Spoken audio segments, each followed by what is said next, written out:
잉어 총각의 낚시 다큐멘터리 배스윗 정석 제6화 2편 수온과 레트롬의 속도 차이. 여름 낚시가 속전속결로 진행되는 이유.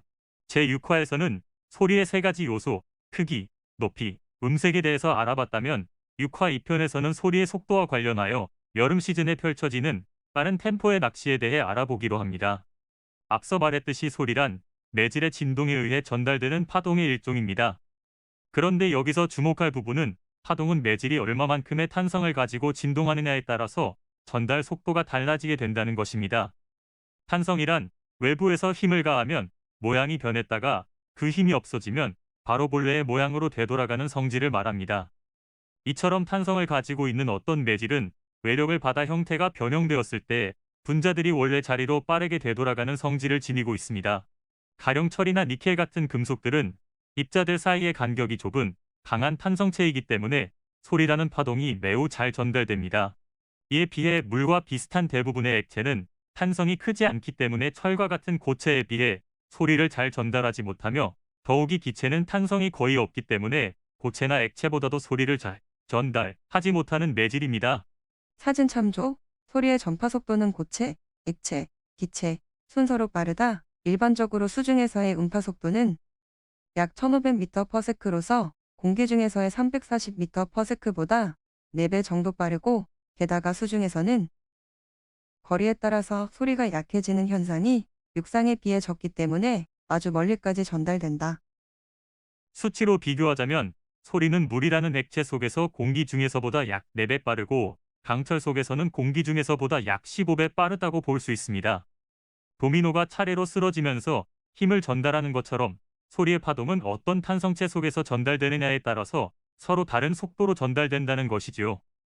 이런 맥락에서 본다면 우리가 대기 중에서 흔들어 보게 되는 래틀 소리는 우리의 예상보다 더욱 빠른 속도로 수중에 머무르는 베스에게 전파된다는 사실을 감안해 두어야 할 것입니다.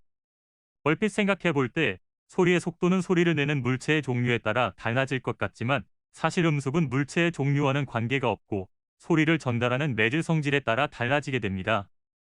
매질의 성질을 좌우하는 것은 앞서 이야기했던 탄성 이외에도 매질의 온도와 밀도와도 관계가 있다고 볼 수 있는데, 바로 이 대목에서 우리가 주목해야 하는 것은 여름 낚시터의 수온과 관련한 수, 중 환경에서의 소리 전파 속도입니다.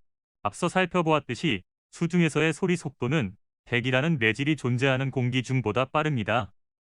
하지만 소리라는 파동은 물이라는 똑같은 매질 속에서 전달되더라도 물의 성질에 따라서도 전달 속도가 달라지기도 합니다. 결론부터 말해보자면 수중에 전파되는 음속은 수온이 높을수록, 염분이 높을수록, 압력이 클수록 속도가 빨라집니다. 우리가 낚시를 하면서 심해 1000m 이상에 머무르고 있는 물고기를 상대할 일은 현재까지로서는 없겠지만, 물이라는 매질 속에서 전파되는 음속의 성질을 이해하기 위해서 위의 그래프를 한번 살펴보기로 합시다. 좌측에는 수심에 따른 바다의 수심별 수온 변화를, 우측에는 수심에 따른 음속의 변화를 나타내고 있습니다. 바다의 수심별 수온 변화는 민물과 비교했을 경우 수심대의 차이가 있을 뿐, 상층부와 하층부 사이에 수온 약층이 존재하는 등 수심에 따른 수온 변화의 양상은 거의 흡사하다고 볼 수 있습니다. 먼저 최상층부 혼합층의 경우는 상하순환 활동이 활발히 일어나므로 수온의 변화가 비교적 적게 일어나게 됩니다. 때문에 이 구간에서의 음속 변화는 수온 변수보다는 수압의 증가에 기인한 속도 증가 현상이 나타나고 있습니다.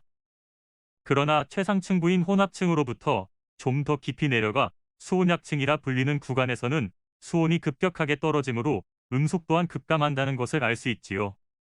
물론 수온약층은 수압의 측면에서 혼합층보다 높기 때문에 음속이 증가할 수 있을 거라는 예측을 해볼 수도 있지만, 일반적으로 음속은 수압보다 수온에 더 큰 영향을 받기 때문에 위와 같은 결과가 나타나게 됩니다.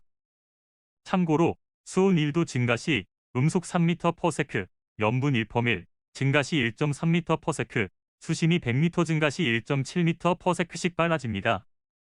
이후 수온약층보다 더 깊은 수심층으로 내려가게 되면 약 1000m 이상의 수심대부터는 수온이 하강하긴 하지만 수온 변화의 감소폭이 적고 수압이 강해져 더 큰 영향을 받기 때문에 음속이 다시 빨라지게 됩니다.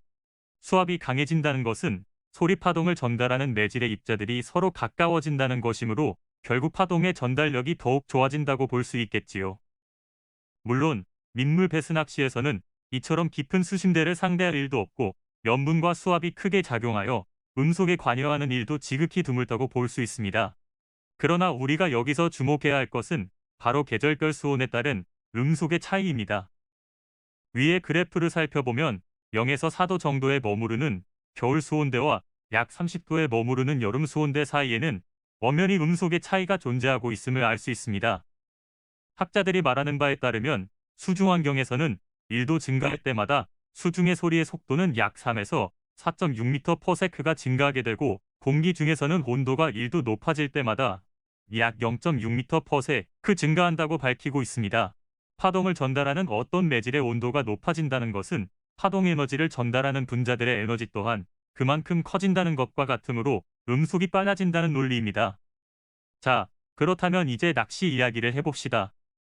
우리가 사용하고 있는 루어 중에서는 바이브레이션이나 크랑크베이트, 버즈베이트처럼 굉장히 요란스럽고 카랑카랑한 레트름을 발생시키는 것들이 있습니다. 지금 이 자리에서 이처럼 카랑카랑한 레틀 소리가 수중에서 얼마나 먼 거리까지 도달하는지에 관해서 명확하게 밝힐 수는 없지만 한 가지 여기서 분명하게 말할 수 있는 것은 저수온기에 해당하는 겨울 시즌보다 30도에 육박하는 한여름 시즌의 배스들은 어떤 소리나 진동을 더욱 빨리 인지하게 되므로 파동이 발생하는 파원을 향해 반응하는 신체 속도가 더욱 빠르다는 점입니다. 예를 들어 한겨울 수온이 4도, 한여름 수온이 30도 가량이라고 봤을 때 이론적으로 보자면 수중에서 발생하는 어떤 소리는 1초당 약 78에서 119.6m의 속도 차이를 보이게 됩니다. 여름 물속에서는 우리의 예상을 뛰어넘어 매우 빠르게 소리가 전달된다는 것이지요. 배스 낚시는 장르의 특성상 0.5초의 승부라고도 불릴 만큼 초감각적이고 스피디한 낚시라 불리기도 하는데 이런 맥락에서 본다면 1초에 70m 이상의 음속 차이가 벌어지게 되는 겨울과 여름 사이에는 루어를 다루는데 있어서 두 계절의 환경적 차이를 충분히 고려해야 한다는 것입니다.